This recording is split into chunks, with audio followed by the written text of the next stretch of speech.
pretty impressed tonight with the team that has shown up.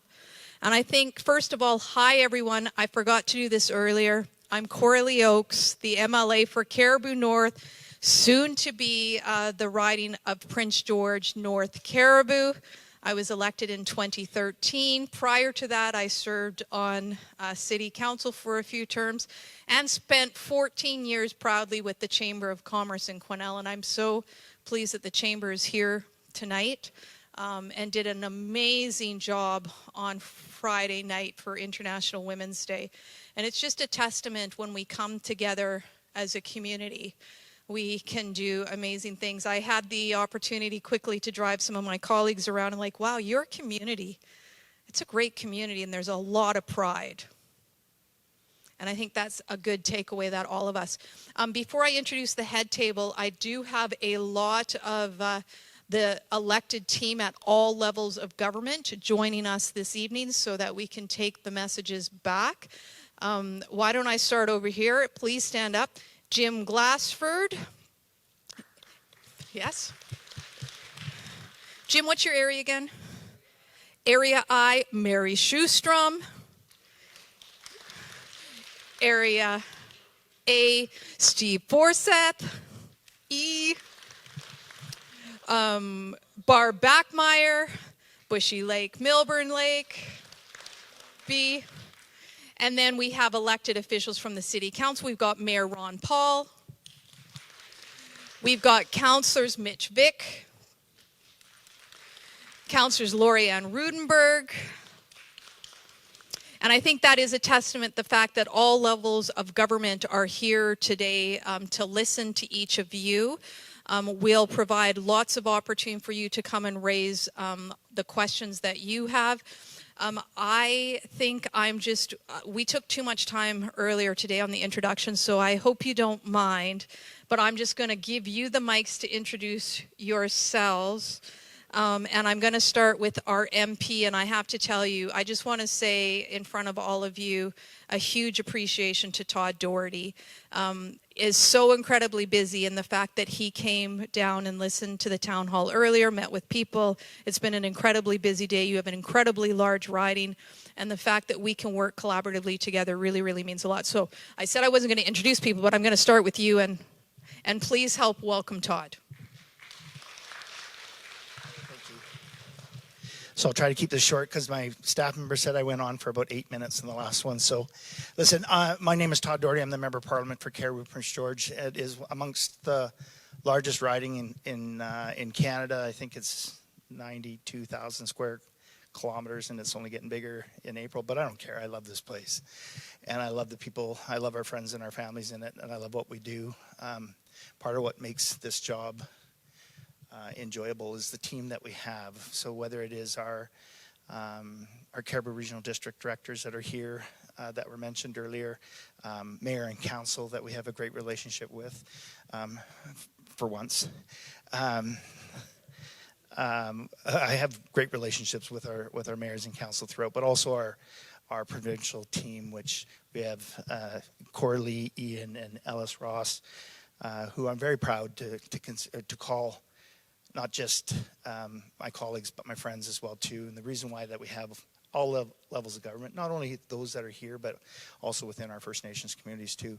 We work collaboratively and we try to get things done for all of you. It's not always easy when we're in opposition. I always say that we kick down the doors and we beg forgiveness later afterwards. Like growing up in the Cariboo, you got good at a couple of things, and one of them was fighting. So I'm a good scrapper. I always say I didn't get the scars on my face from being a nice guy. So our job is to deliver your voice in Victoria and in Ottawa, and I'm blessed to be able to be one of those people that do that. Thank you. Thanks so much, Todd. We're using the microphone because Toby has kindly, through Rogers, is taping this, so it'll be out on,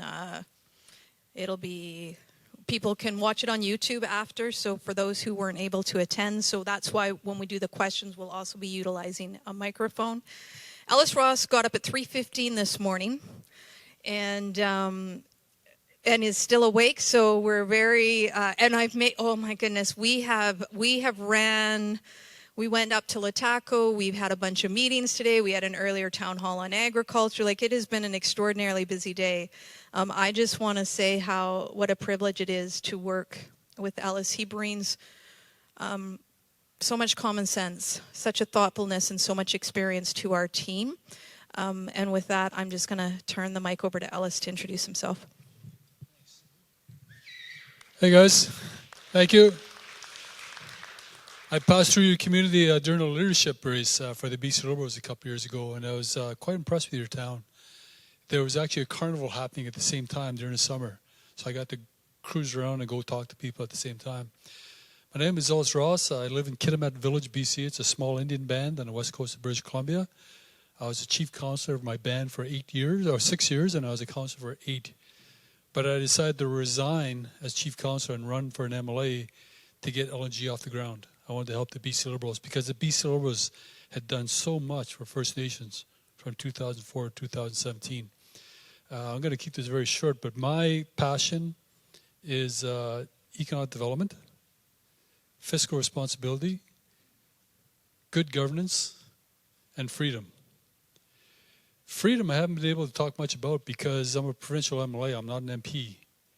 And freedom is really talked about in terms of the Charter and as well as the Constitution. But that, when you're trying to understand how to get out from an oppressive regime like the Indian Act, freedom is a big deal. So finally we're starting to talk about freedom, and it's a great topic to talk about now in today's times. So I'm really looking forward to a conversation going over for the next few years, given what will happen with our federal election, right? So very happy to be back, and thank you much for having me. Thanks, Ellis. Ian Payton is our Shadow Minister of Agriculture and has been traveling across the province.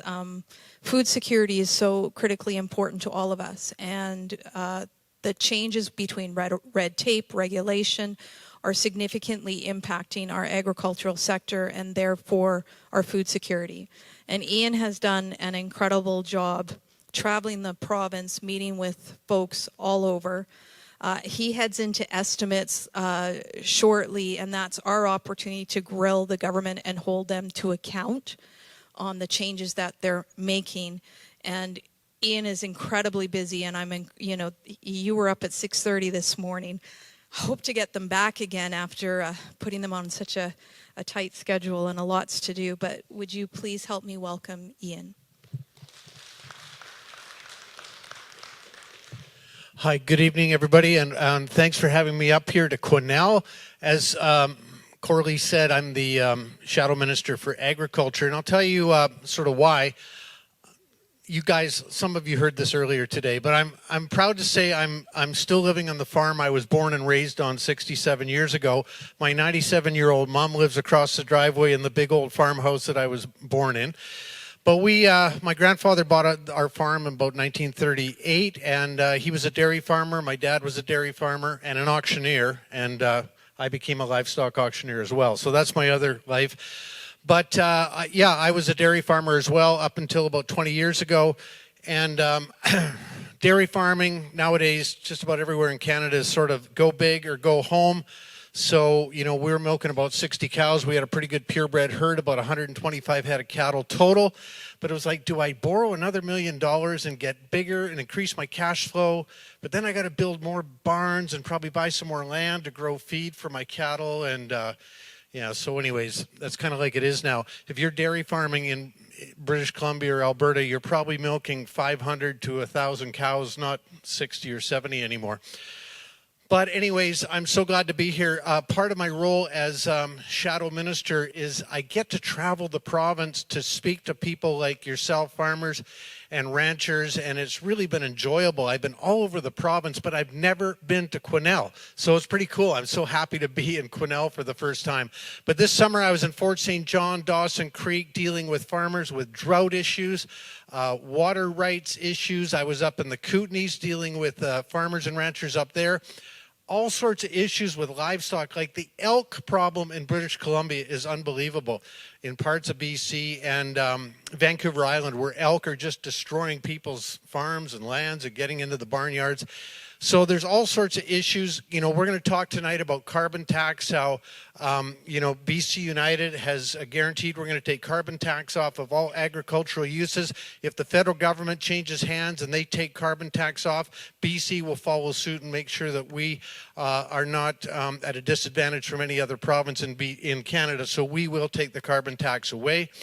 My issues are also housing. If you're the next generation coming along and you want to farm with your mom and dad or your grandfather and grandmother, and you're now married and you got some kids of your own, we got to let people live on the farm.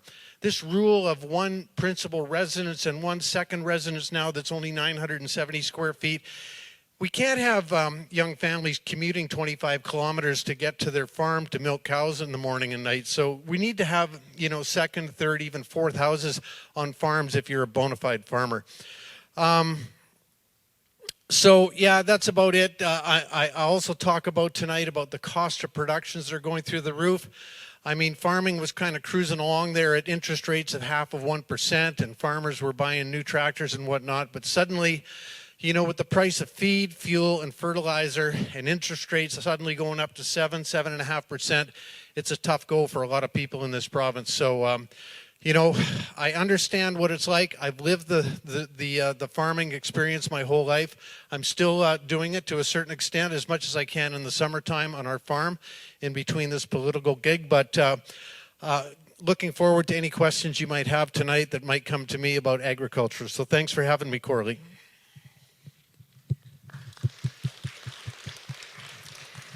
Thanks, Ian. Rick is the gentleman who has the microphone. This is your town hall. This is your opportunity to bring questions forward. We're opening the floor now. We can't see hands from sitting down, so raise your hand high. And Rick, I trust you to get out to the people because we just can't see.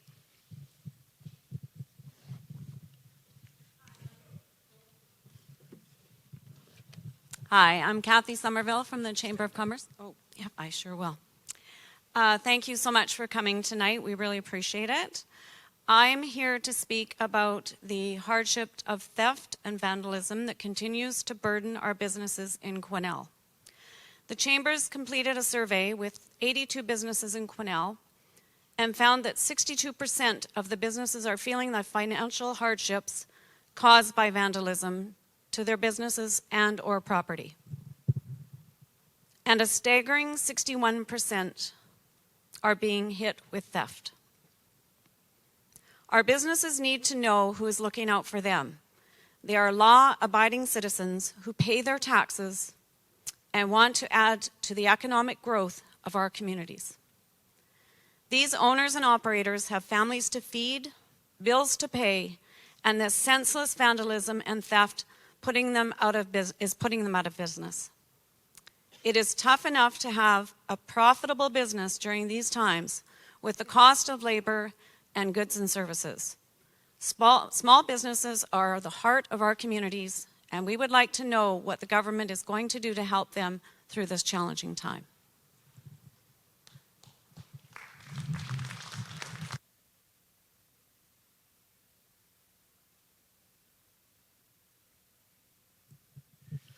Well, I'll take that on to begin with. Well, first and foremost, your current government's are doing nothing. Both federally and provincially, they're doing nothing. So there's a catch and release program that's in place with Justin Trudeau and the Liberals. Violent crime has skyrocketed by 40%. We're seeing our communities decimated. And our businesses decimated by not only the crime, but also the drug problem that is fueling the crime. We have an opioid crisis that is absolutely is horrible. I don't even think horrible actually captures it. Since 2016, over 42,000 Canadians have died from overdose. And yet we have tens of thousands of prescription pills being diverted onto our streets. This is causing a whole new population of addiction, those who are addicted. I'm talking about hydromorphone, or Dilaudid, safe supply, this so-called safe supply. And I don't care which side that people fall in the political spectrum, when we are perpetuating somebody's addiction, but yet we can't get them into recovery, where's the compassion in that?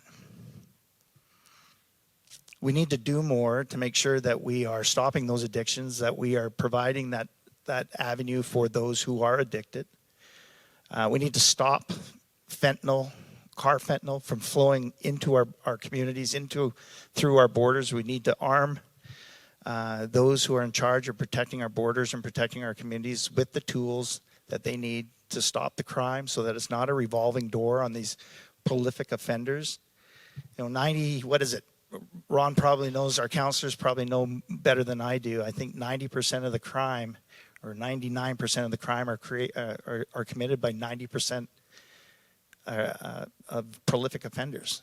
They literally are arrested in the morning and they're out by noon committing more crime. So we've said very clearly, where it's jail, not bail. We are going to do whatever we can. If they do the crime, they're going to do the time.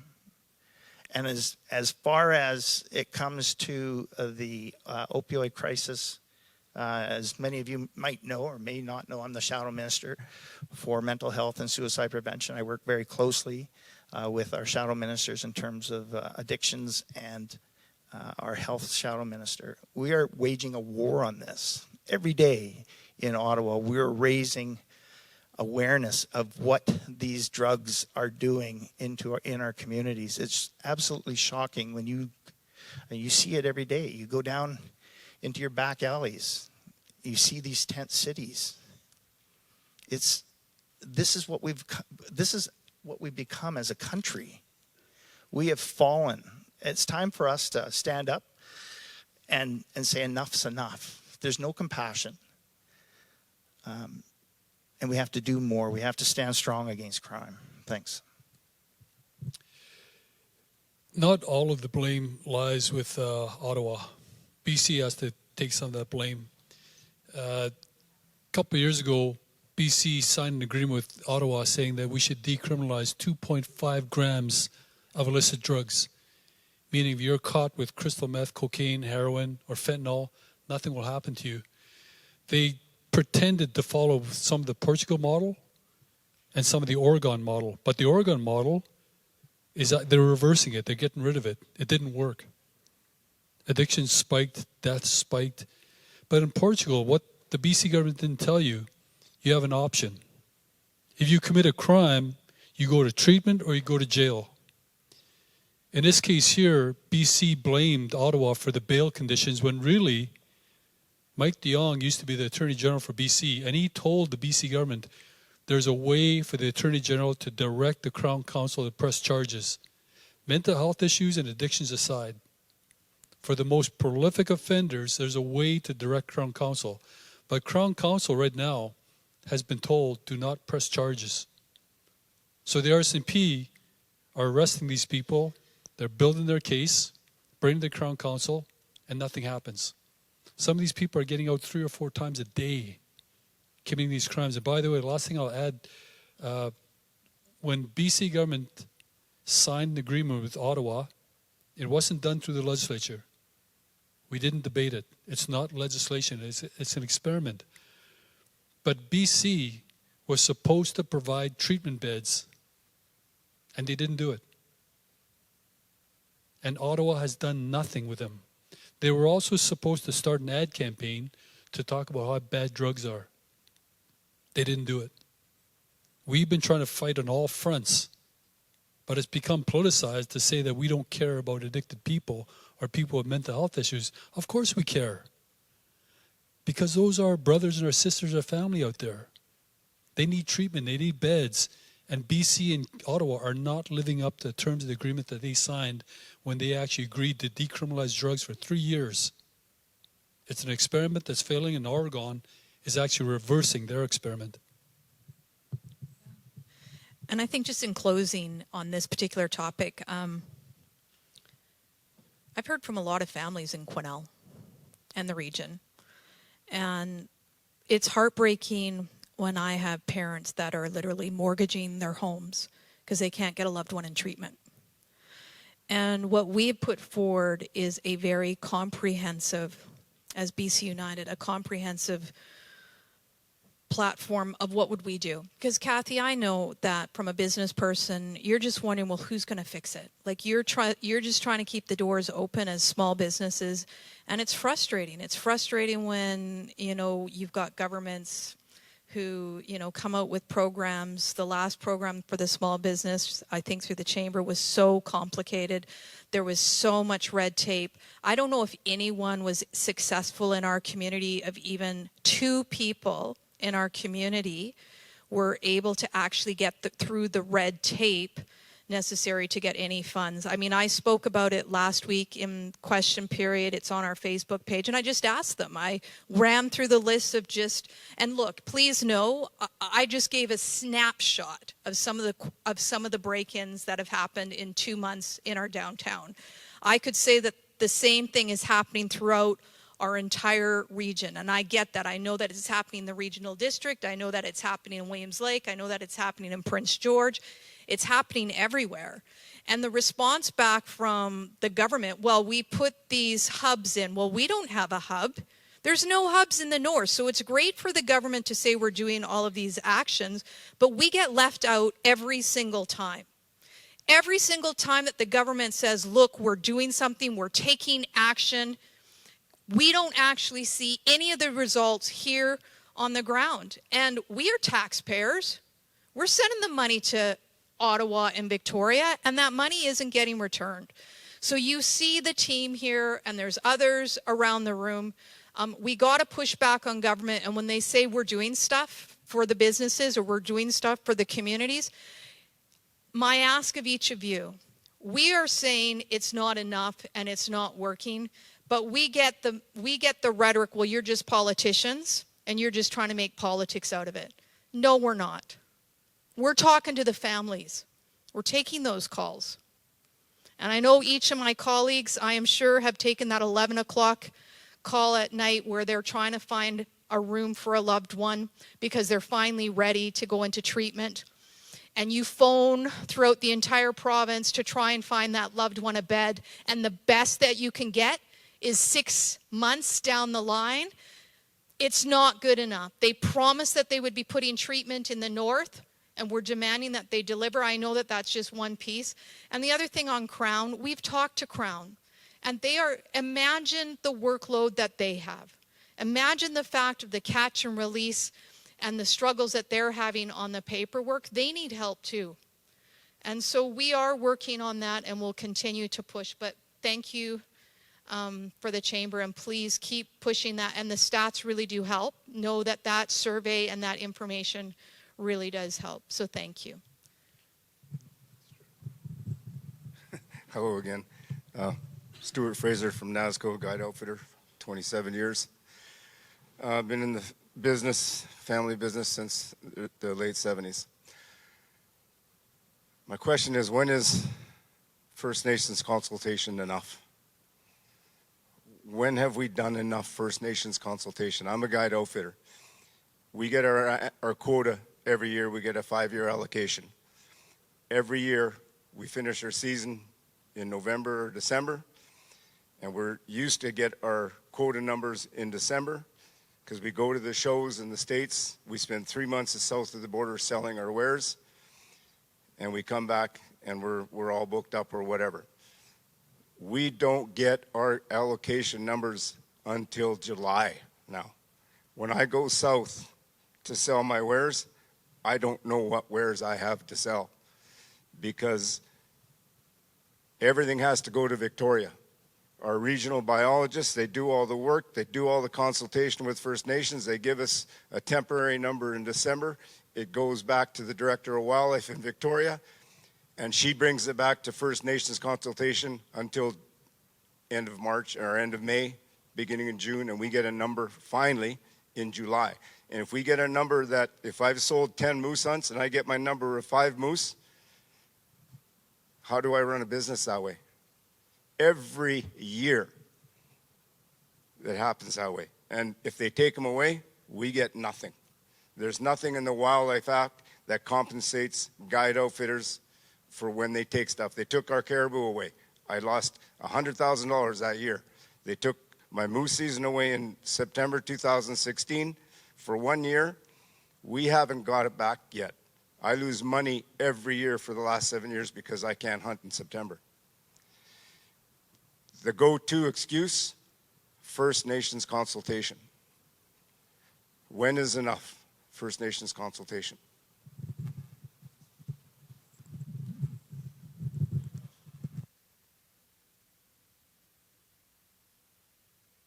No, just not on. There. Green. Thanks. So I'm First Nation. I was chief counsel for 6 years, and 8 years before that I was a councillor. And I did a lot of work on what I thought was common knowledge in Canada. The courts ruled on this in terms of how much consultation is enough. Yeah, it's true. The court said. The Supreme Court of Canada, the Court of Appeal. It says there's a certain amount of consultation that's needed, but at the end of the day, government's got to make a decision.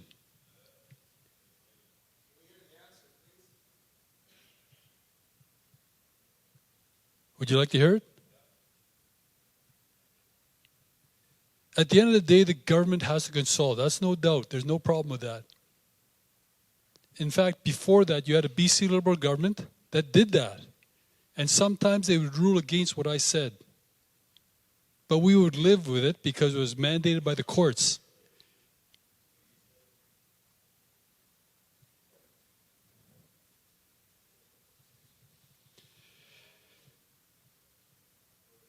There was other times when we worked together and the permit got released with everybody's agreement on it. Everybody understood the rules and everybody benefited. I did not get my permits addressed by the BC Liberals every single time, but it was fair to everybody. There was a certain time period, 30 days in some instances, maybe 60 days, where consultation had to come to an end. Government had to prove that they consulted. Then they had to make a decision. That is gone. It's gone. Some people I know have been waiting for permits for a year, 2 years. In fact, there's a First Nation logging company out of Merritt that can't get a permit because of First Nation consultation. The lady's First Nation. This is what I heard a term today is an attack on our society, on our economy. I agree. This government does not like the private sector. They don't like the forestry. They don't like LNG.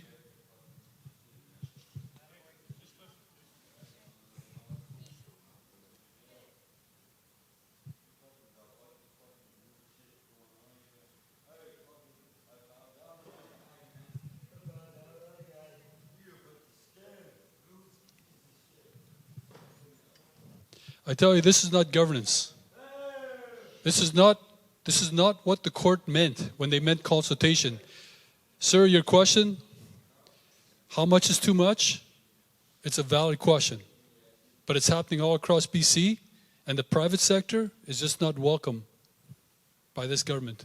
Investment is not welcome by this government. They did it with the caribou. They used First Nations.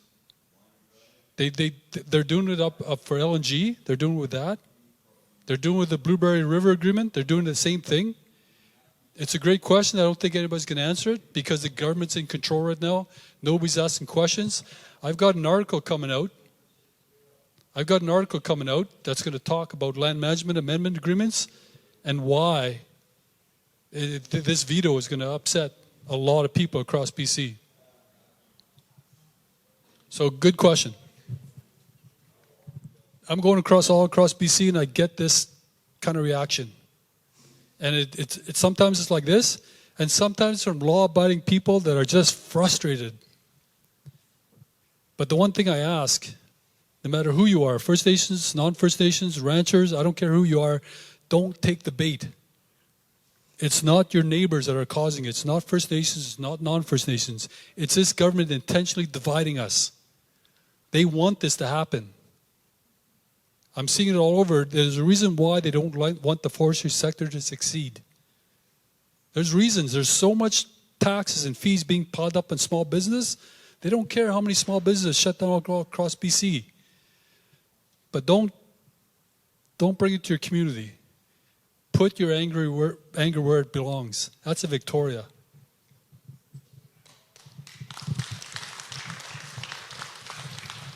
Yeah, and I just wanted to say to the challenge, and we talked about this earlier,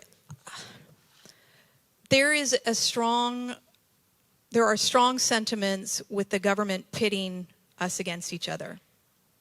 And I want us all, when we're feeling frustrated and when we see what's coming out by the government, to Ellis's point, don't take the bait. We have something around, we call it permit paralysis. And look on everything. When it used to, I heard in Fraser Lake, it was 800 days to get a permit, right? That's the government. Don't start, and I get that there's other challenges there too, but we have a real challenge with the government that's growing so big. So permit paralysis is a real challenge. We certainly understand what the small businesses owners are faced with all the time. We can all have different opinions, and we live in an incredible country where we had our rights. We had people fight so that we would have the benefits that each of us have today, and we're not always going to agree. We're not always going to agree on, you know what, probably at this table, we're not going to always agree. Well, we might. But we're always, the reality in society is we're not always going to agree on stuff, but we have to be able to have conversations. We have to be able to listen to one another. We have to be able to be open enough to allow us to be able to have these tough conversations. And right now we have governments that are stomping on these rights. And I think you're going to hear a lot of the frustration, whether it's the federal or the provincial government. And it's, I got pretty emotional earlier today, and it's just because of the incredible frustration that we feel too. We feel like we're letting people down because we have a government in Ottawa and in Victoria that have just abandoned us. And I get how you're feeling today, but we hope to try and have solutions, and so we're going to just continue. And Jim, do you want to raise the one that it was brought up earlier today, but, and I just also want to say how important local newspapers are. I didn't get a plug for this, and I also want to say, George, thank you for being here from the radio station in the back. Thank you. And Frank was here from the Observer earlier today. And thank you, Toby, for being here so that other people who haven't had the opportunity to come and hear. It is so critically important that we have local media, local journalists that are able to tell the story. Because when we lose that in our communities, I know a lot of the frustration I've heard from people is the fact that we're not hearing the story because we can't expect Victoria or Vancouver to tell our stories. It's important that we support our local media because it's the only way we're going to have our voices heard. So with that, Jim, do you want to?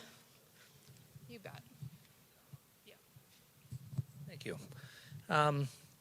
I got some folk. Not your mom, but you might want to turn around. Oh, I see. Okay. Stand over here. Okay, I started getting some phone calls last evening from some of the folks in my area. We have acquisition of Crown land for wind farms, and they total some 20,000 acres. There's one in Tensicket Lake, that's out in my area. There's one in Mary's area east of Dragon, and there's one out at Telegraph Creek. And there's been no notification other than what had come out in the paper here a couple of days ago. And it would be nice to have some notification, at least to the local directors and the city councilors, so that at least they know what's going on ahead of time before this comes out in the paper, because they started phoning me and I don't know anything about it. Which is kind of unfair, but I think that before this goes too much further, that we should have some public consultation, because this, this is quite a few acres, 20,000 acres plus. And so I'd just like to have some information if I could, guys. I don't know how much you have, but so I'll hand it back over to Coralie. Thanks. Oh, okay, thanks. It's part of a Clean BC plan by this government that first said that we don't need Site C, then they said we need Site C, then they said we don't need clean energy like wind and solar, then they said we need clean energy like wind and solar. But I think the real meat of this issue is consultation, and I seriously doubt you're going to get it. The Land Management Amendment Act that just came out was done very secretly, and it was talking about permits and authorizations. That's what it was talking about. But we didn't know about it. It was actually a reporter that was going through the websites of the BC government and found this and then brought it to the public. Nobody understood it. So we went around and we started doing town halls, and people were asking us what it's all about. We didn't know. What's the process? We don't know. But we promised to bring back to Victoria. Actually, the groundswell of people all across BC, regional districts, councils, citizens, that's what finally made the government back down. So the Land Management Amendment Act right now is paused. So they'll stop what they're doing right now, but after the election, they're banking on winning a majority, they're going to bring it back. So it's something it's good timing for us, because we're in a process called estimates now, and I'm thinking this is going to come up with land, air, and water. And we can actually ask this question. We can ask the energy minister. We can ask the premier, what's this all about? What's the plan? Who's involved? Who's going to pay for it? But right now, we're in the dark. And this government, by the way, has been labeled the most secretive government in Canada. If you do get information from them through freedom of information, you got to pay for it, which is wrong. That's your information. That belongs to you. And if you're lucky to get something back, they will black out all the key parts. This is how secretive your government is. So it's something that we can bring up, and it's good timing for us, for estimates. My name is Will Flutter. I'm a resident. My issue is wildlife management. So we just heard from a guide outfitter who has uncertainty in his business because he doesn't know what he's going to get for a quota. I'd like to draw your attention through time, the disappearing money. There is almost no more money for wildlife management. This year are the worst socially driven regulations that we've ever seen in the history of the province. You have First Nations complaining, you have guide outfitters complaining, you have resident hunters complaining. At the same time, you have the courts in the Solotine decision. The province has the duty to manage. In Yeti decision with the blueberry ban versus the province, they found that economic development had driven wildlife populations low. What was the province's solution? They socially imposed restrictions on residents when they're not addressing the real issue, lack of wildlife. Here in the Caribou, we have elk, but there's no data right now because there's no money to do the research to make science-based decisions. First Nations want to restrict the mule deer harvest on the other side of the river because their needs aren't being met, and the regional staff doesn't have any money to move ahead. So I would hope that somewhere somebody realizes that, first of all, from legal decisions, the obligation the province has to provide for wildlife, but at the same time, what they're doing to people that want to provide food for their families, and there's local, it's the agricultural industries, there's local business, everybody suffers when we see this decline, and it's time for a change. Thank you. Good comment, but you talked about the Blueberry River Agreement, and that came out of a court case that had to be resolved. The court said, you got to resolve this.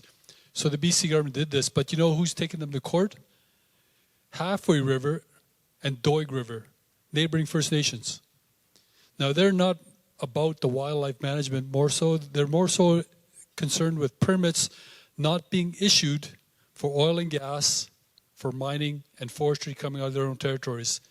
And they basically gave up the territory from Doig River and Halfway River and basically gave it to their neighbors, Blueberry River. So when you're talking about management, you're really talking about a government that's actually doing it on a political basis. They're not doing it for what's best for the region. They're not doing it for what's best for society. And really, 15 years ago, the court said, government, you've got to address rights and title. You have to, but you've got to consider society as a whole. Government's got more issues to think of. I'm First Nation, believe me, I am pro-First Nation.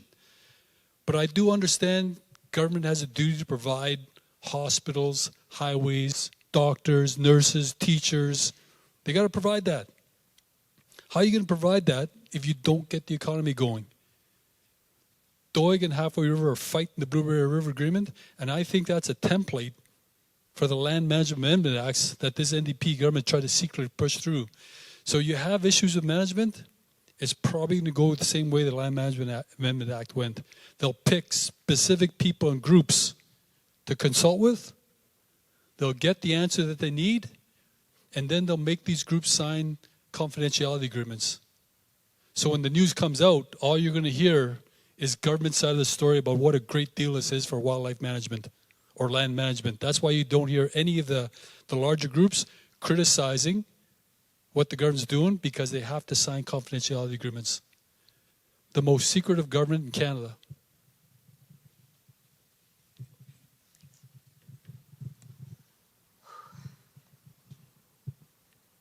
Hi, everybody.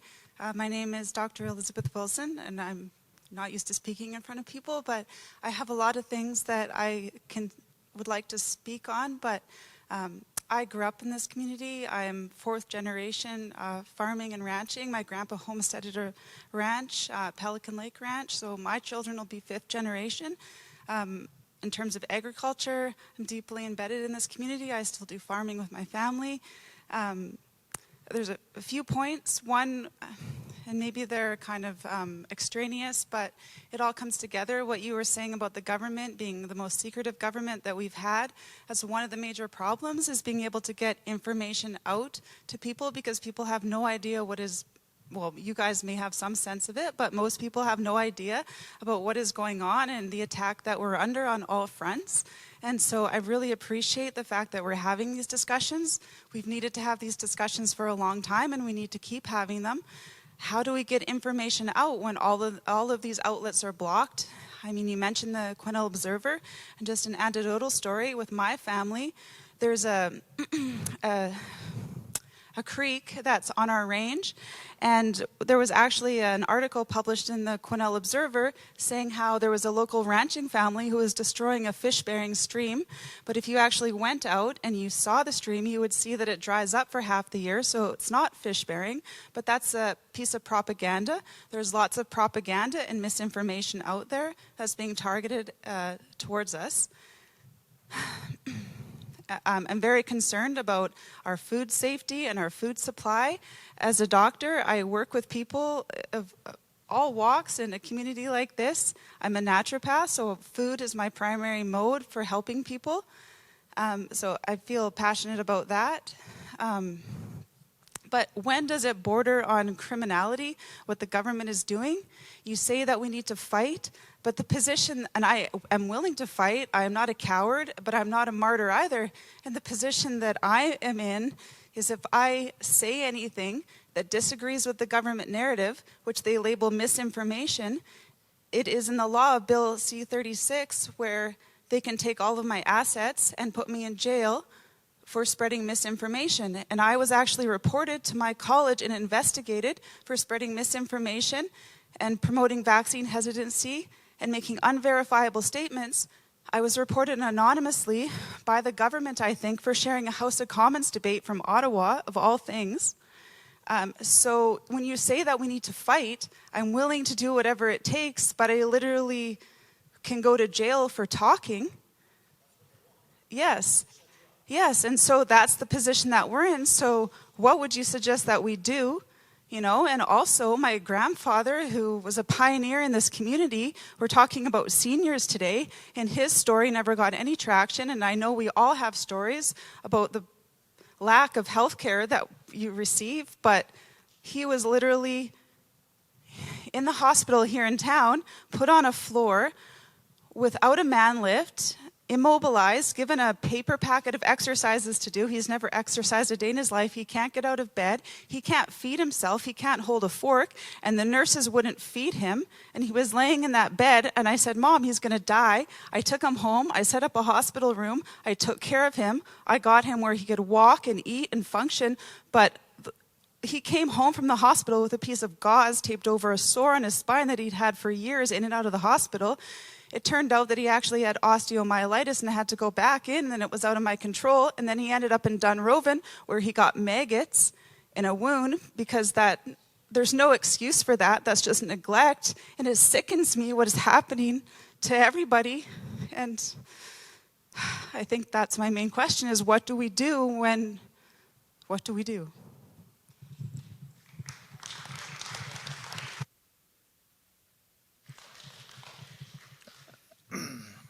First off, what's your name? Elizabeth. I just want to get you something first. I'm going to take somebody's got notes. I know. I'm just going to give this to you just in case. I'm a big baller, so, and I ugly cry. So if you've watched the House of Commons, you probably see me cry there. So that's for in a moment. That takes incredible courage. To stand up and say what you said. I just want to take a moment to everybody just to breathe from what transpired just before you got up and said what you said. And to Coralie's comment, we are living in it's a crazy world that we live in right now, where we have a government that would do something like that. And to be 100%, let's call a spade a spade. It was the government that likely did that. Somebody reported it anonymously to the government, and they investigated you. Right. Right.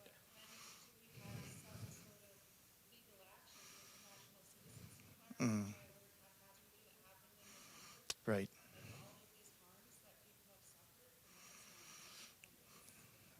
Right. It is. I watched you before. It took a lot of courage for you to stand up, and I know you were preparing to come up and say that. And the sad thing is we hear it so much, and we have a government, whether it's our and somebody earlier said, well, you know, there's enough blame to go around. As if it's not this government, it's another government. Well, I've never seen a government, whether it's our NDP government or our federal government, and I sit across the way from the guy that leads that every day.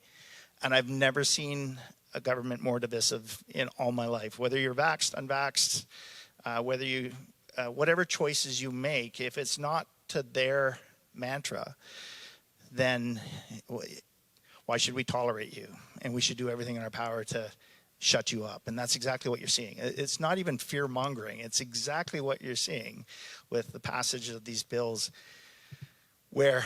and the NDP, the federal NDP, just passed a motion where if you say something about, if you support oil and gas and energy, you could be taken to government or taken to jail or punished for that. It's crazy what we're seeing, and so and again, the only real hope I can tell you right now is that we have to put an end to this. You know, we have 18 months federally, whether that or less. Let's hope. Right, let's hope for less. We have an NDP Liberal coalition that's going on where the federal NDP are propping up our Liberal government. And it's hard. It's hard for us to sit there and hear your story and not, the heartstrings and watch what happens. But the very real reality is we have to get rid of these governments and make sure that we repeal those laws that are punishing those. And I don't know whether that's cold comfort for you right now that you're going through this, but right. Yes.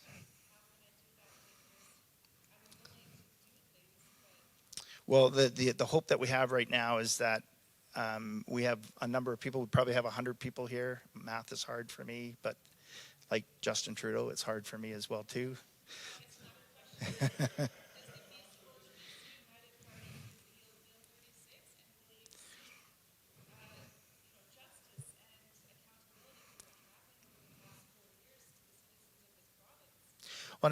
So I can't speak provincially, but I think that goes even further regarding vax and unvaccinated people that were punished and lost their jobs as well too. I think we need to have a much broader conversation about that as well too, which I'll defer to my provincial colleagues with that. I had a train of thought. I just want to say, above everything else, what we witnessed earlier on, as Ellis so eloquently said, and he does so often, which is why I'm super excited that he's coming. He's leaving provincial politics and coming to the federal side with our team. I've tried to get him here for 5-6 years now, and 7 years. Common sense, right? That's what we need as elected officials, is common sense. What I've witnessed in 9 years as being your member of parliament and watching the threats that our elected officials get, exactly what you saw right there. But that is no, I'm not pointing at you, Mayor. I'm pointing over you. That is that we face every day, is that frustration, and that is the root cause of that is divisive governments and divisive leadership. And so we have to do more to combat that.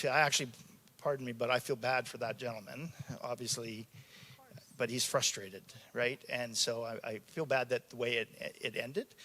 But that's why I have so many cameras at my house, because of the death threats that we get each and every day. It's why the last time I was in this building, my tires were slashed at on my truck, and we didn't know we were going 120 to, well, there's no police in here right now, probably faster than 120 to Williams Lake for the next debate. It's the world that we live in, and we have to get back to remembering what matters most, and that's all of you in here and caring for our neighbor, regardless of their political stripe, regardless of where they're from, and what their beliefs are. I respect you for who you are, right? And we just need that. Absolutely.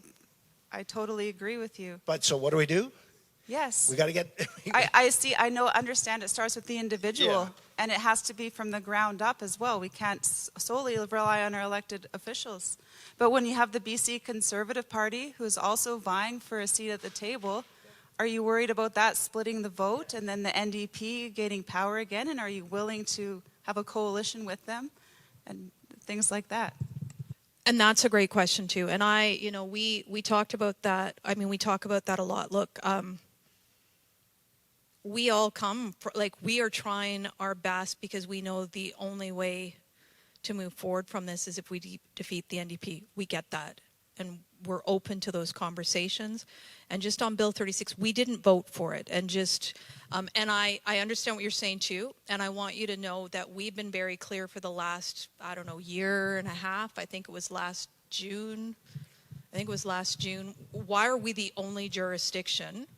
Not only the only jurisdiction in North America that still has healthcare mandates. So either we know something that nobody else knows in North America, or we, exactly. There's a mountain of evidence, and that's what I'm saying. At what Yes. point does it become criminal? So then, exactly. But how can we get it out there? And maybe... Yeah. No, and I get that, and I am not a legal expert, and all I can share with you is to say, the NDP tried to make it about all this politics. We didn't vote for the bill. Just so we're clear. Will you repeal it? Well, and that is a very good question for you, or for us. We've said that because here's the other thing. On the vaccine mandates, absolutely, we've said that, right? The bill, though, was 600 and some sections. Yes, I looked at it. Yes. And so here's our comment on the 600 sections. And this, I'm not trying to be coy at all, but some of it was how do you take health authorities and how do you on the colleges make changes? And I'm not an expert in that, so I don't want to get into the whole conversation about health authorities and colleges and all of that kind of stuff. Here's what I can tell you. We were talking earlier about the health authorities and why our healthcare sector, and I wanted to go touch on that too, because there are many people in this room tonight who I've talked to about our healthcare system. And I want to just take a moment on that too, if I may. And the stories that we have around the healthcare and the challenges that we have are absolutely your story. The unfortunate one of many. is the unfortunate thing is we hear regularly, and I just actually I'm gonna I have staff in the back and Jackie and Dwayne. I'm gonna ask you just to stand for a moment, and there's a reason why. We get these calls where we literally bawl in the office. Look, I cried earlier today too, like anyone who was around earlier, because we have files that are, they're life and death. They are life and death. And when I signed up to be an elected official, I never thought that the daily workload that we would be doing as MLAs would be dealing with life and death issues. And not only are we dealing with life and death issues, we're not able to resolve most of them. And the best that we can do many times is sit with a family member and cry. It's got to be better. And the bills and the legislation and everything that's been brought forward, it is just to spin this wheel, to spin this web, to get everyone's, it is becoming so complicated. At the end of the day, I mean, we are up to now, 71 vice presidents of health authorities, 71. What were we talking about earlier? There used to be two. We have 71 vice presidents of health authorities in the province of British Columbia, and we wonder why we continue to see the results that we have. We are so far off where we need to go. We keep putting money and taxpayer dollar that is debt on our kids, and outcomes continue to get worse and worse, and we take the calls and it's life and death. And I stand before you and I just thank you for standing up, and thank you for being brave. Pardon me? Good communications. Yeah, 200,000. And I guess, you know, when I'm going to let my colleagues talk too, I mean, I was just in meetings on the post-secondary sector, and it's gone up, the vice presidents, by 300 or 400,000 or 400%. And we have a government that's growing government so large, so fast, and wonder why we can't get anything done. We get less done because we're creating this this bureaucratic nightmare, all of this red tape, and it's just becoming more and more difficult. And at the end of the day, the results are getting worse and worse for people. You don't need 71. And I will say, I guess my other comment on the communication side is we have so many people in the government communication right now to sell their message and to sell what they're doing. Don't buy into it. On Bill 36, when we were going through it, we questioned the government and asked them, how much do BC citizens know about this? Because when we went home to our communities, we asked our doctors, you know, what do you think about Bill 36? Oh, Bill 36, what's that? So they didn't know. So our health critic, Shirley Bond, started phoning doctors and nurses all over BC saying, have you read the bill? What should we ask on your behalf? There was no real consultation or any knowledge from the general public in terms of what this was. In some cases, doctors said it was a good thing, basically, to reduce the overhead of doctors, so that doctors didn't have to charge 40 patients a day just to have a phone call. On the other hand, though, they didn't like the idea that government was taking over a lot of what the doctors actually did on their own. So what Kevin Falcon has agreed to is saying, look, Let's do this right. Let's take Bill 36 and let's just go to the public. Let's just go to all the doctors and nurses and assistants of BC and figure out what is a good bill for health. Because right now, nothing is working.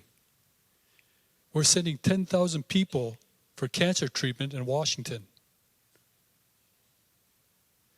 We got nurses, especially in Kitimat, who are quitting the public healthcare system, going to work for a private care, for a nursing system, and then going back to the original job in the same hospital for less hours and more pay. It's not working. But this government refuses to do anything about it. So what Kevin Falcon has said, let's do it the right way. And let's put consultation back in the hands of people. I mean, we've got to fix this. I was just talking to a bunch of people here in terms of your medical services. You have a pretty good medical service. Now come to Kitimat. I got doctors leaving all the time. Going to Victoria, going to Vancouver. I got nurses leaving all the time. And I can't get an answer on why. Our emergency room is closed more often than it's open.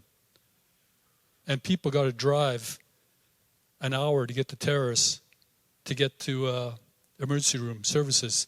We got an ambulance service in Kitimat that we didn't know was being shared between Kitimat, Terrace, and Prince Rupert.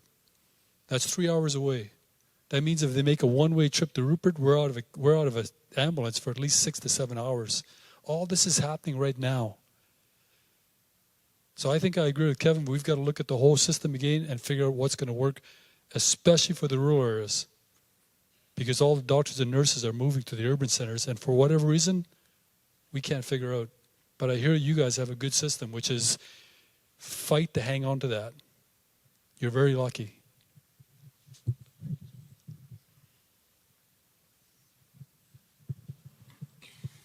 Hi, I know a few of you in the room. I'm Matthew. I am president of the Quesnel Downtown Association, on the board with Kathy of Chamber of Commerce, and one of the owners of Willis Harper Downtown.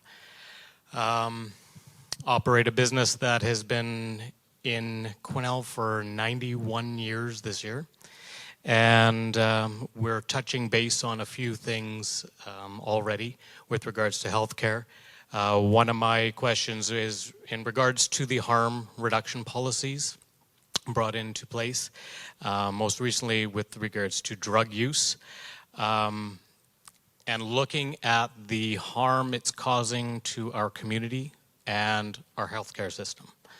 That's one I wanted to talk about, and since we're already on healthcare, and I wanted to see what options we have of changing harm reduction policies with drug use. Second point I wanted to talk about is rapid increase of minimum wage and its effect on small business, rising costs, and cost of living increasingly, I would say.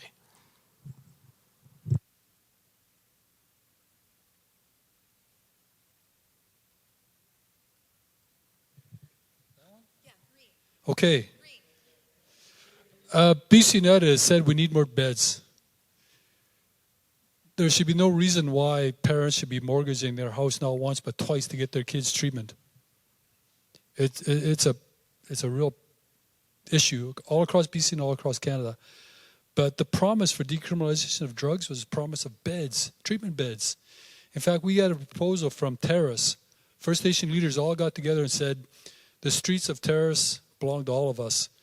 So we're going to put together this proposal for it to buy a chunk of property with a house already on it, with the rooms already on it, and all we need now is government participation. And once we get this piece of property, we can actually start treating people within 3 months. They got rejected. Not once, but twice. This after UNDRIP in partnership with all First Nations and all that stuff. I brought it up in the legislature last week. There was no real obligation for government to provide these beds. To provide beds is one thing, but I do like the Alberta model. They actually took addictions out of the healthcare system, and they treat it and they fund it specifically as an addictions model.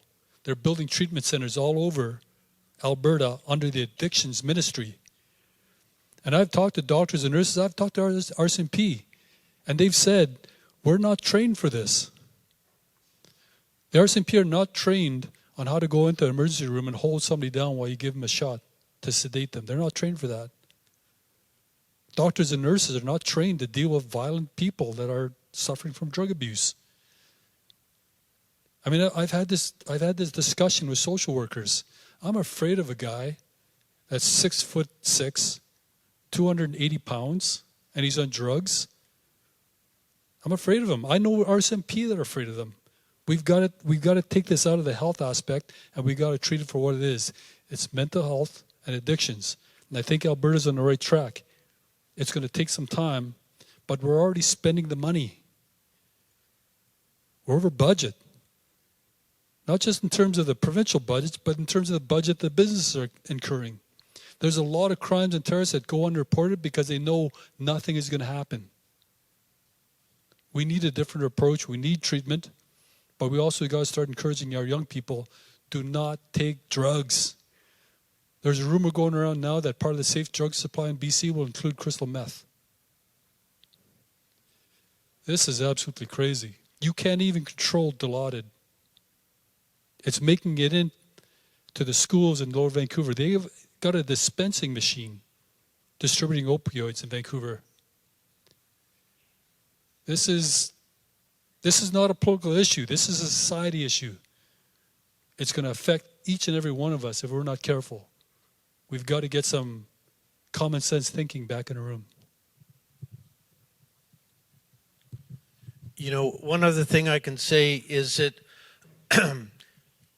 you all remember, maybe not up here, but down our way, there was a place called Riverview Institute in the New Westminster, Coquitlam area. And it's now, we converted it to, it's called the Redfish Center. But Kevin Falcon has come out with a platform for the election coming up in October that not only will we expand the Redfish Center, but he has said that in our platform, we are going to build 5 treatment and recovery centers in British Columbia. And I've got a lot of fire department friends in Vancouver and whatnot, and they are so tired of bringing back to life people in the downtown east side that have overdosed, sometimes 3 times in a day, that they revive these people. And this is sort of my personal thought, and I think it's Kevin's as well, because Kevin Falcon has said, even involuntarily, we're going to have to take these people, because if you look at this person on the street in the downtown east side that's OD'd 3 times in one day, it's like, sir, you're going to die if you just keep doing what you do. But if we pick you up and we take you to a treatment and recovery center, we're going to give you a chance to at least recover and get on with your life. But that's something that we have made a pledge to do with the election coming up, is 5 brand new treatment and recovery centers spread throughout different parts of BC. I'm not exactly sure what towns they would be in. And to the gentleman who talked about minimum wage, that's a very important thing as well. You know, it's gone up by, I think, 30% in the last 5 years, something like that. We're competing with, of course, Alberta. We're competing with Washington State, with labor issues, with trying to produce a product here in this country or in this province. Thank you. So this is the drug crisis is a personal one for me, as I have been very vocal about this. I have a brother that is gripped in addiction, has been forever. Mental health and addictions. We have taken him off the street so many times. We've tried to get him into recovery so many times. And he relapses, and he goes back to the streets. You know, my shadow cabinet role is mental health and suicide prevention. I live, eat, and breathe this every day. As I said earlier on, since 2016, over 42,000 Canadians have died by overdose. What's the leading cause of death in our province for youth? It's overdose. For our youth, one of our leading causes of death is overdose. Let that sink in for a moment. And as Alice mentioned, the vending units. We've got a government, whether it's our federal government or our provincial government, that would like to trumpet, as safe supply advocates do and decrim advocates do. This is the way to get people off the street. And I'll be the first to tell you, there's lots of different tools in the toolbox to do this. But you have to be set up properly. So they always trumpet Portugal. And they were trumpeting Oregon. Well, Portugal, let's talk about that. They didn't have a fentanyl crisis. They didn't have an opioid crisis at the time. And what they did was they invested in recovery centers and beds so that if somebody came across a law enforcement officer, they had an avenue to go, whether it's you're going to go to jail or you're going to go to treatment. Makes sense. So they invested in this recovery. BC has not done that. Oregon did not do that. Now, Oregon, for those who follow along, Oregon over the weekend or last week has just announced a piece of legislation that had passed that they are walking back on their decriminalization policies. Why? Because their streets are overrun with addicted Oregonians. Their streets have basically become almost like war zones. Does that sound familiar? You look in our downtown core of our communities. We've got graffiti, we've got vandalism, we have so many people that are living this horrible life, and we can't get them into treatment. But guess what we can do is we can provide them safe supply. And where's that safe supply going? They're selling it for the harder drug fentanyl or carfentanil. And so they're selling it to our kids. And as was mentioned earlier, it's called dillies or what have you, different names. And so we have said very clearly, our leader has said very clearly that we believe that recovery is always possible. And let's not give up on Canadians, but let's invest and make sure that we are building these resource centers. Education, starting education at a young age in our schools about drugs and what have you, about the pitfalls about going down that path. Education has to start earlier on with mental health and addictions. And we'll invest in recovery centers to make sure that if you have a loved one, you're not waiting 6 to 8 months or 18 months, that we can get you into recovery as soon as possible. It's not going to happen overnight. We have a huge void that has to be filled, but we have to do it. As a society, it's the right thing to do. You know, I think back to my brother. If he would have had this help, we did everything. We do everything. But those drugs have got that grip on him so strongly, and it's horrible to see. And so we have to do more. We have to have a government that believes that recovery is always possible, that we invest in that. And we invest in the right tools. We stop the carfentanil and the fentanyl from coming across our borders. We arm our border guards and our police officers to stop that in our communities and getting into our country. A grain of sand, a fentanyl the size of a grain of sand can kill hundreds of people. So we have to do more. And so you have a leader like our leader, Pierre Poilievre, that said we're going to stop that. We're going to invest in that. We're going to put hope back. Hope, not hurt. Recovery is always possible, and we're going to err on the side of recovery because that's what you have to do, and we need our provincial partners to do the same. Thanks. Sage. Yep. My name is Sage Gordon. I've spoke earlier on the Ag Town Hall. I wear quite a few different hats, as some of us do in this room. I'm president of the Baker Creek Community Club, president of the Quesnel Cattlemen's Association. I'm able to do that because of the teams I have that back me. They're good teams that work with me. I'm also a fire warden with the BC Wildfire and a ranch liaison with BC Cattlemen's. So between BC Wildfire and the ranchers, which means I end up in a lot of positions where I got to resolve a lot of arguments or go out and calm somebody down that's fighting over somebody being on the property that they don't want to be on the property, or somebody being told to evacuate that doesn't want to evacuate. I mean, I hear Elizabeth's story of the fish-bearing streams that dry up. I've seen this many a times. I've been called out to look at them. Wetlands. No, that's a wetland. You can't use that anymore because it's wetland, even though you've been using it since 1925. I've gone out and looked at the property. It's not wetlands. It floods once a year, and that's it. It dries up. Lots of this is being used to control.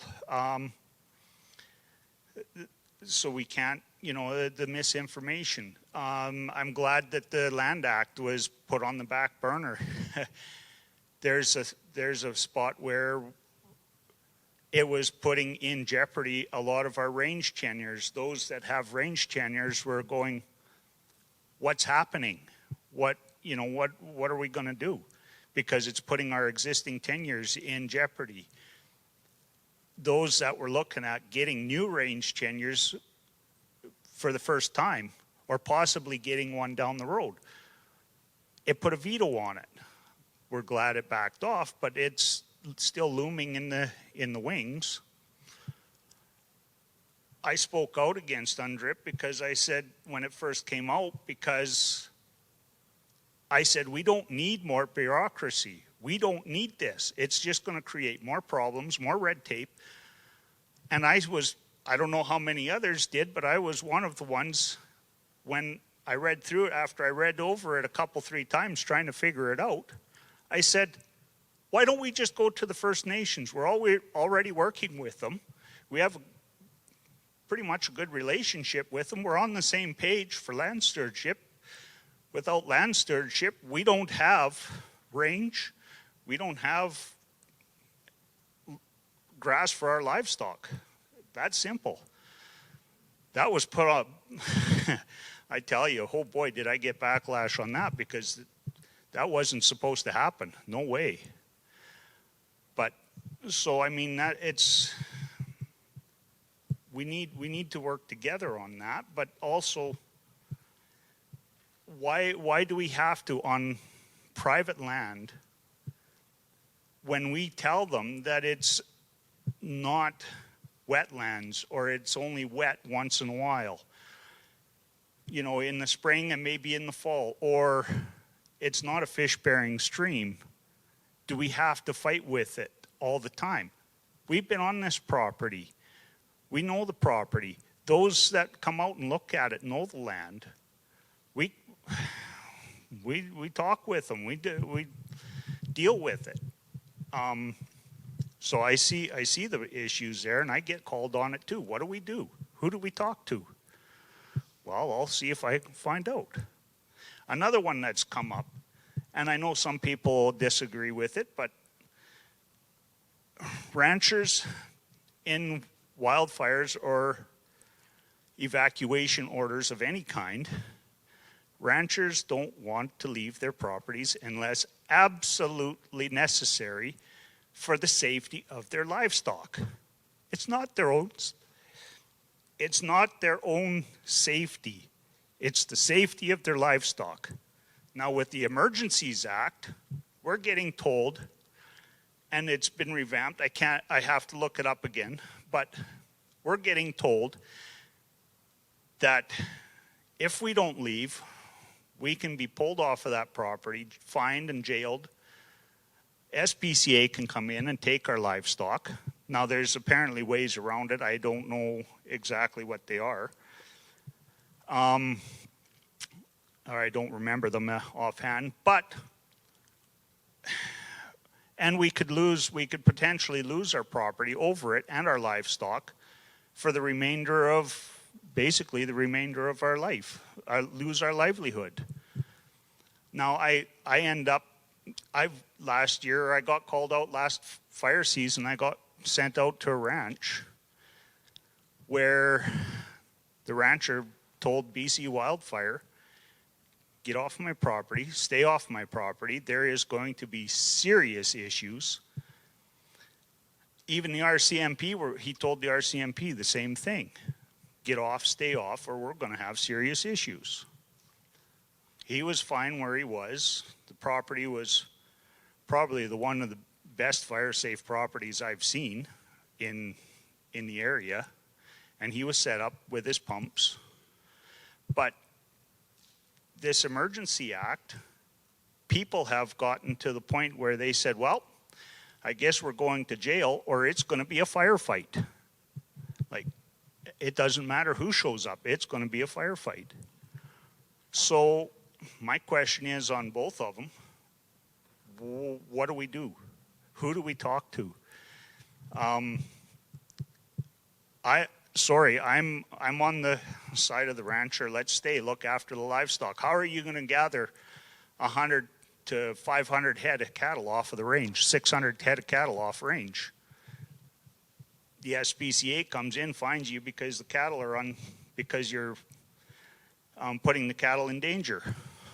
I got 20,000, 40,000 acres of range. It won't happen. The Land Act, yes, it puts not just us, but it also puts tourism in jeopardy. Anybody, quadding, skiing, hunting, it puts all of this in jeopardy. If it, like I say, I'm glad it's on the back burner, but why can't we go and sit and talk with First Nations when we have already a working relationship with them? We're on the same page. We want wildlife management. We want land stewardship. We need it just as much as they do. Why can't we do it? Okay, I'll quickly start and I'll pass this along. I can tell you, you've brought up a lot of subjects, and so what's coming up right now is called budget estimates, where each ministry or shadow ministry gets to ask questions. So I'm going to get 5 hours of questioning to the Minister of Agriculture coming up in a matter of a couple of weeks from now. And everything that you've brought up are items that I'm going to be specifically talking about. So first of all, let's talk about fires. I had a meeting with the BC Ag Council, and they have head offices in Abbotsford, and they represent every commodity group, BC Cattlemen's.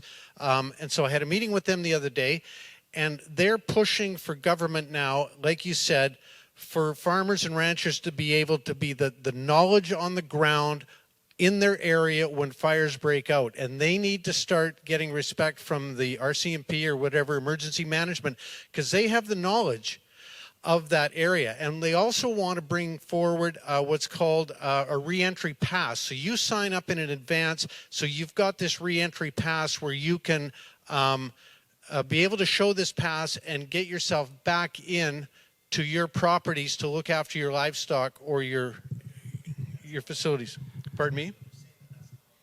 Well, that's what I'm just saying. This is what BC Ag Council is trying to promote forward to government. Here we already have a pass through the CRD during evacuation orders or whatever that we can apply for. We give them a premise ID number. So it identifies our properties and the properties associated with that number that allows us to go in and out to look after our livestock, to bring in feed or whatever supplies we need to maintain that welfare, livestock welfare and our own welfare at the same time. But they're saying that with this act, this new amendment to the act, that's null and void. So getting back to the Land Management Act, I also want to talk about that because I completely agree. There's issues with ranching and agriculture. So if you're several generation farm ranching family that's had a Crown tenure for many, many years for moving your livestock in the summer months out into grazing areas, what happens if this act is passed and suddenly First Nations say, no, I'm sorry, we have veto power over that piece of property that you've been leasing for many, many years. We don't want your cattle to be up there anymore. Can you imagine that on a ranching family? And like you said with recreational things, think about people that traditionally have always gone 30 kilometers into the back roads to go to their favorite lake to go fishing, maybe that's taken away from them. As you said, every ski hill just about in BC is on Crown land. I mean, is that affected by the Land Management Act as well? Finally, I want to talk a bit about water. Last Labor Day weekend, you've heard of the town of Westwold. It's famous for growing alfalfa, for some fabulous vegetables that they grow up there. And we came up there was 7 of us with BC United, including Kevin Falcon, on a Saturday morning on Labor Day weekend. I got up at 4 in the morning so I could drive up there to a town hall with 200 farmers and ranchers in Westwold that came out that were so freaking mad that these guys in these navy blue, almost like police type uniforms, I forget what the name was on the back, they've got guns on their holsters, and they came in and told farmers in Westwold, shut down your water, you're no more irrigating your crops in the middle of August right on through to the end of the season, which was absolutely wrong. And it's happening over on Vancouver Island as well, the Coxsila River and whatnot. So, I mean, we all love fish, we all love salmon, but where does the limit come between farmers? You know, agriculture in this country used to be at the top of the ladder, 50, 60, 70 years ago. And now it seems like agriculture is so low on the ladder now that provincial governments and federal governments don't even seem to care about agriculture. Farmers deserve 100% rights to irrigate. I can tell you, even dairy farmers in Chilliwack and Abbotsford got letters in the mail saying, please reduce your water usage in August by 50%. Well, if you've got dairy cattle, in the middle of August, a dairy cow drinks 100 liters of water a day. What are you going to tell all your cattle? We don't want you drinking the full amount, only half. So any other comments? Yeah, it won't matter what the government tells you in return. If they say that they are not going to give a veto to First Nations, then I suggest you go talk to Halfway River and Doig River.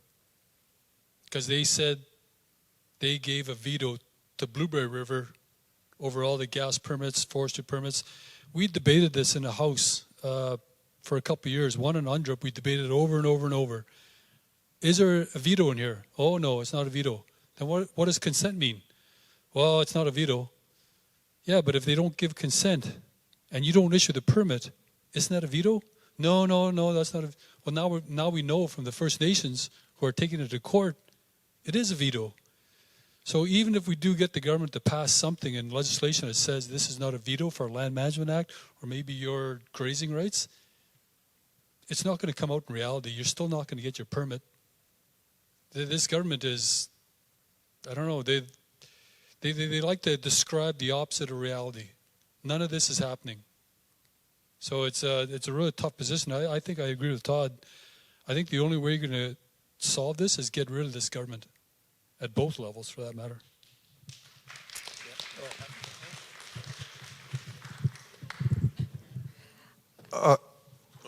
We're shutting her down? No. Hi, my name is Dan Perron. Sorry I come in late. This time change got me, but I've got a problem. Well, it's still a problem, I guess. I've been mining. And I started up here in Quesnel. I've still got a bunch of ground in Quesnel. And I moved down to Big Bar. Got a big claim down there. I worked down there under full permit. I got my water license. Everything was good. Everything was, great for 7 years, just about 8 years.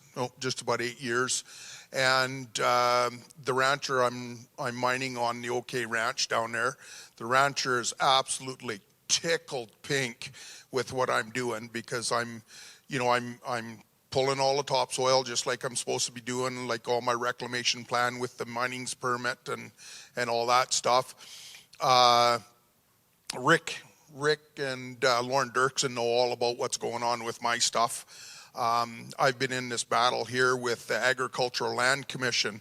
Once I finally, after just about over 7 years, found out that I'm actually mining within the ALR, which I did. Everybody missed it, even Ministry of Mines, give me my permits and everything else, and stuff. And like, hey, sorry, man, but, hey, let's get it all figured out and stuff. So anyhow, first I talked to, as soon as I found out that I've got to get a hold of Agricultural Land Commission, I got a hold of a fella by the name of Ron down there. I sent him a whole bunch of pictures of exactly what I was doing, what I've done for the last 7 years. You know, all the same pictures that I send to Ministry of Mines, you know, for my notice of works and stuff like that.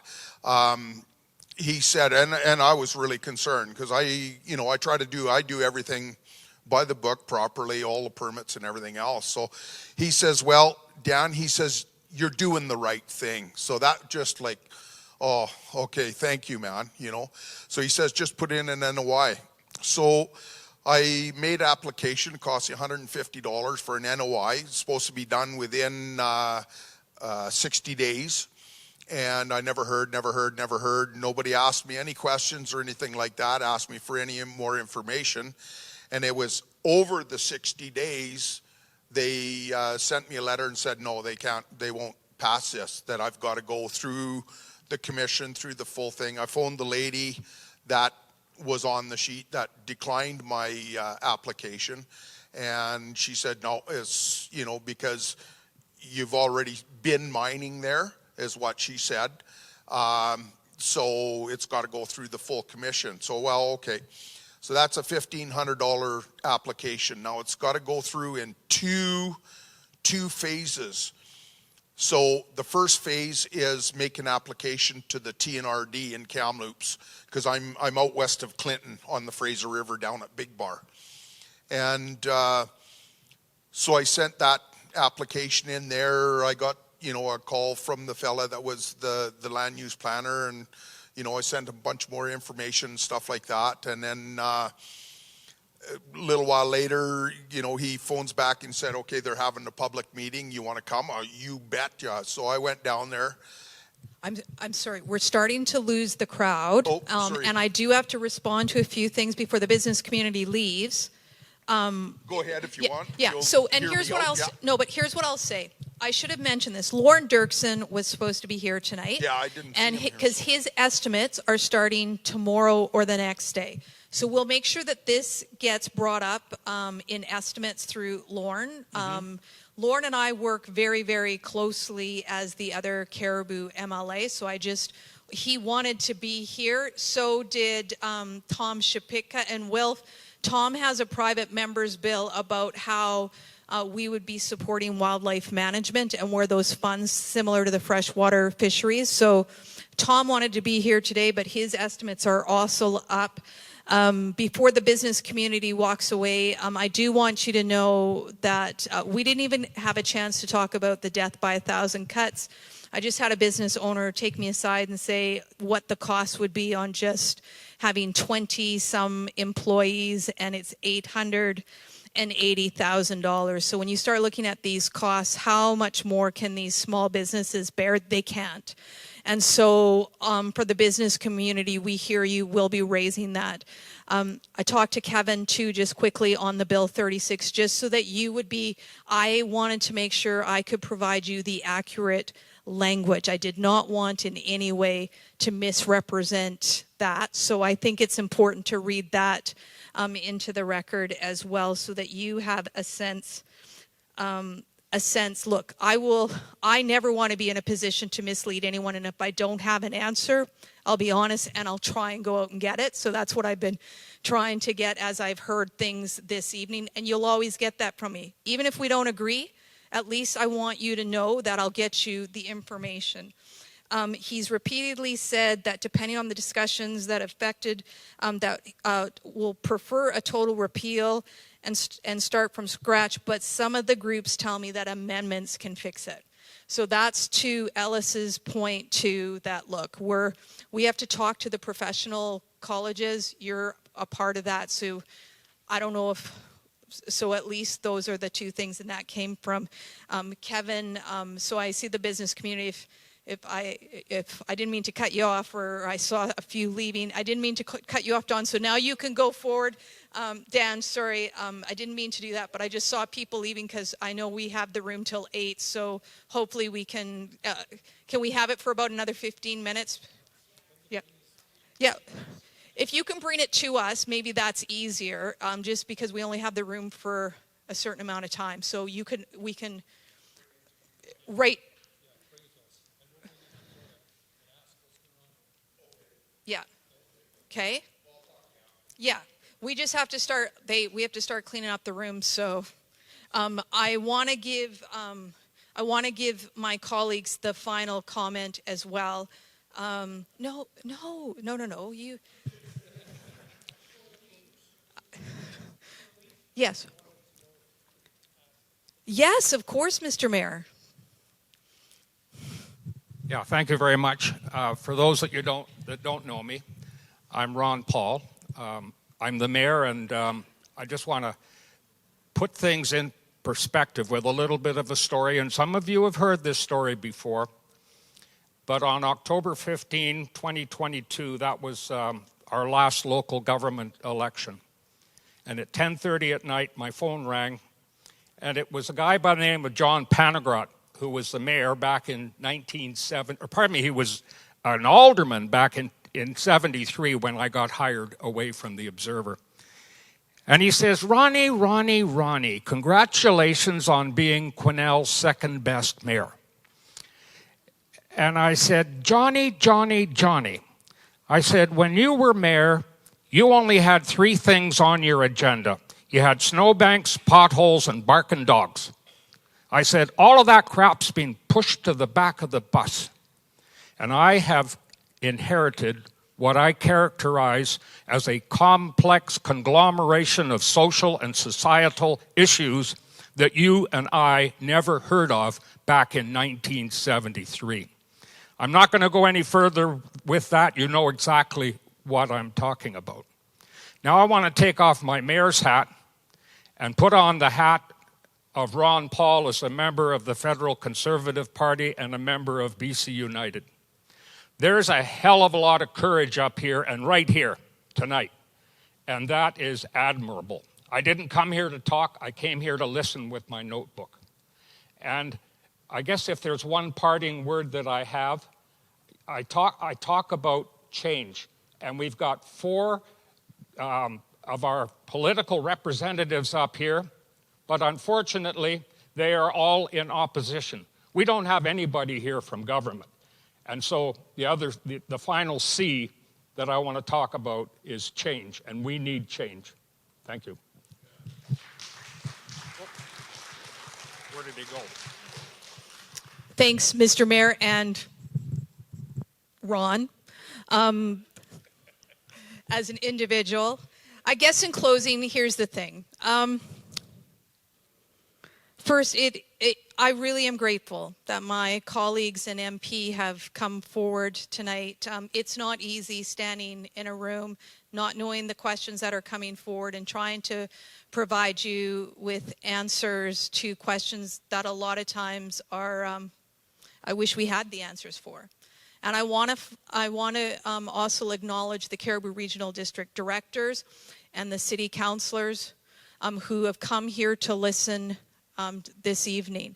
I think it's critically important that we do a whole lot more listening as elected officials. I've heard you. And I felt in both town halls that we've had today the concerns of the community that are brought forward. But I don't want to leave a single one of you with a sense that I don't believe personally. I know we can fix it. And I want to send a final couple of comments around hope. Whether it's hope for recovery, which I adamantly believe that every individual deserves the right for hope. And the only way hope and health is ensuring that people get the services and the support that they deserve. And I know that together we can fight that and we can deliver it.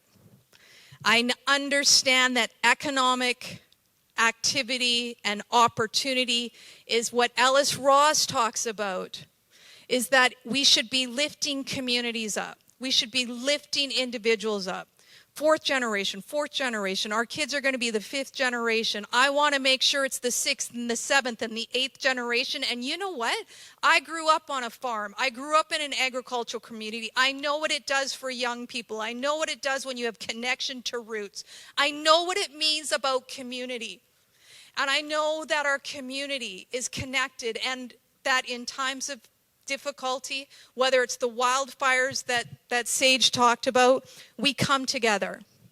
We come together and make sure that we look after our neighbor, and whether that's an Indigenous and non-Indigenous, whether it's a community in Williams Lake, whether it's a community in Prince George, whether it's Buckridge, whether it's Kersley. Do not forget about Kersley. Do not forget about all of the points in our little wonderful area. Look, we have 41 communities in the riding of Cariboo North, soon to be 53 communities. There's a lot of diversity. There's a lot of differences in our region, but the one thing that we all have that is the same, it's people that want to make a difference. And I want each of you to take away our gratitude for coming here tonight, to showing bravery, for speaking up, and just the commitment that I may not have all of the answers, but I'll go back and I'll ask the questions, and I'll fight like hell, because all of us at this table know how much it matters, because it's not just about us, it's about the next generation. So thank you very much for coming. I do have an announcement that for the 4 people that helped earlier this evening, if you could just hang back, we just need your contact information. And can we just give a round of applause to the volunteers that set up the room tonight? Thank you.